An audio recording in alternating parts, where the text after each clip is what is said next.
I am the way I am because of my life experiences and particular knowledge. I make decisions based on those and, of course, applying the rules of logic.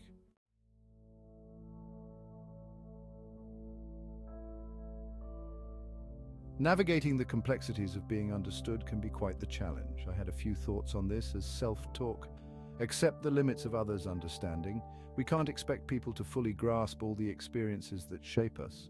Perceptions will always be incomplete and bear inaccuracies. Making peace with this is important for our well-being and relationships.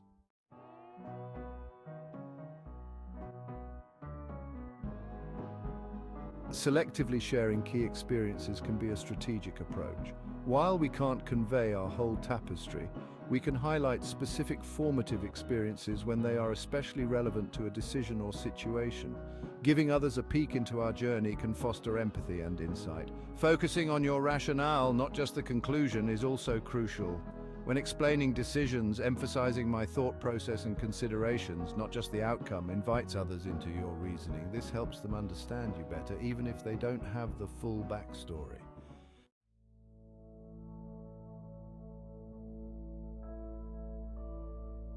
Well, the reality of trying all the above did not work for me. The above tended to end up in people frowning or strongly disagreeing with me.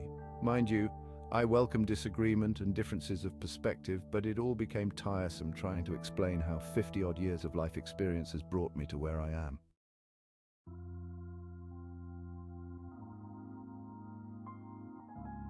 Exhaustion.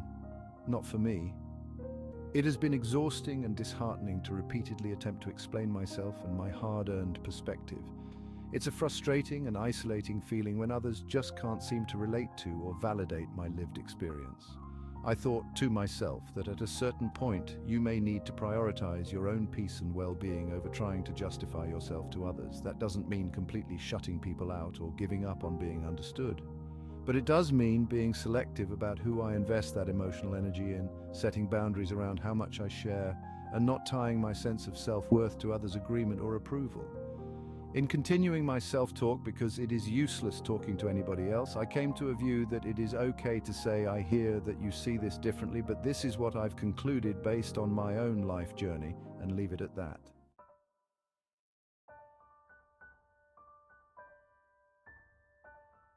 The walk of one, and so I chose to share my stories and did it on my own terms, through writing, art, activism, mentorship, or whatever medium felt meaningful to me. In a minority of instances, my voice and hard-won wisdom have been recognized for inherent value, even if not everyone is ready to receive it. I realized that my experiences and evolution are a sacred part of my identity, not something I need to debate or defend at every turn. I therefore focus on honoring my own unique journey while accepting the limitations of others' understanding.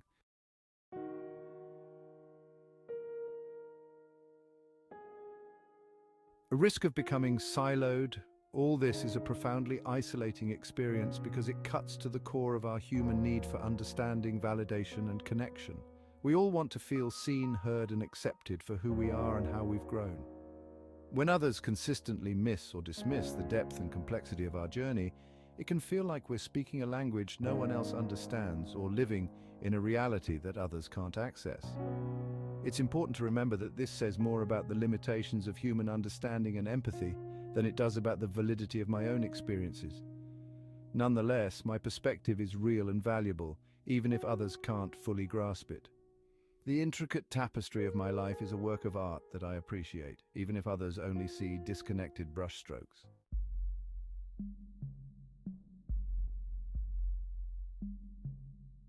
Our inner world, while a rich source of insight and wisdom, can also be a place of self-delusion if we're not careful. The human mind is incredibly adept at convincing itself of its own rightness, even in the face of contradictory evidence. We all have biases, blind spots, and ego-driven narratives that can distort my perception of reality if left unchecked. However, I am committed to rigorous self-examination and the application of the rules of logic.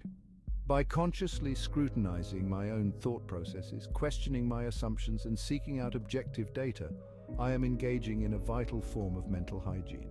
This practice of self-reflection and reality testing helps to mitigate the risk of being carried away by my own biases, or falling into the trap of confirmation bias, where one can selectively seek out information that affirms existing beliefs. I recognize that even the most diligent self-analysis has its limits.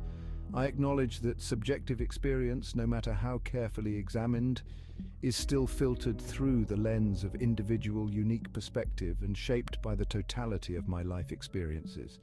I can strive for objectivity, but we can never fully escape the influence of my own context and conditioning.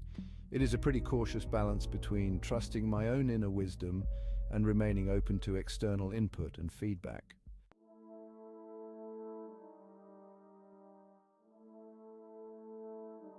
But I am in a bit of a conundrum. I have always valued the rules of logic, which are more mathematically based. I mean, reasoning still depends on an underlying logic, which I see as mathematical. Errors in reasoning can be discovered by mathematical application of the rules of logic. Having reflected on this exploration above, I now find myself in a position where I may not be able to evidence and apply strict logic. Many of my decision-making processes appear to be underwired by life experience. That means I would find it difficult to apply the rules of logic or evidence that I have, even to myself or my decisions. The conundrum evokes fascinating and complex philosophical questions about the nature of reasoning, decision-making, and the role of subjective experience. It is a puzzle that has challenged thinkers for centuries: how to reconcile the rigorous, objective rules of logic with the messy, subjective reality of human experience and decision-making. On one hand, the rules of logic and mathematical reasoning provide a clear, consistent framework for evaluating the validity of arguments and making sound decisions. There is a certain comfort and clarity in being able to reduce complex problems to a series of logical propositions that can be proven or disproven through deductive reasoning. However, the reality of human decision-making is often far more complex and intuitive.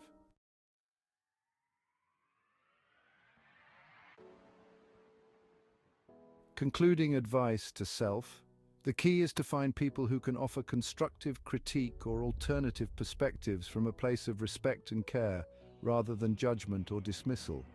It is about fostering dialogues that allow for both empathy and honesty, validation and accountability. This requires vulnerability and trust on both sides, a willingness to share our truths while also remaining open to having them thoughtfully examined. It is important to cultivate a strong sense of self-reflection and self-awareness. By regularly examining our own experiences, biases, and thought patterns, we can develop a more nuanced understanding of ourselves and how we engage with the world. This introspection helps me to distinguish between the core truths that define my existence and the blind spots or limiting beliefs that may benefit from outside input. Ultimately, walking this tightrope between self-affirmation and growth-oriented feedback is a continuous process. It requires discernment, humility, and a commitment to both honoring our own journey and remaining open to new insights. It means seeking out relationships and communities that can hold space for my complexity while also challenging me to evolve. And it means cultivating a grounded sense of self that can weather both the warmth of validation and the discomfort of constructive critique. Navigating this balance is indeed not easy. It takes ongoing work, self-awareness, and a willingness to sit with the tension of competing needs. But by striving for this equilibrium, surrounding myself with a mix of affirming and growth-oriented influences, I can create a more textured, resilient, and expansive tapestry of self. It's a lifelong journey of weaving together the threads of my own truths with the wisdom and insight of others. But I'm in no rush. In traversing the complex terrain between logic and lived experience, I embrace the wisdom of both. I recognize the limits of pure reason and honor the insights of intuition and subjective understanding. I strive for a reflective equilibrium that integrates rigorous analysis with the hard-won truths of personal history. I must accept uncertainty as an inherent part of the process and focus on making the best choices possible with the knowledge available. I must cultivate a multifaceted form of reasoning that draws on both intellectual clarity and emotional depth. The efforts and goals are part of a lifelong journey of growth, self-discovery, and ever-deepening understanding.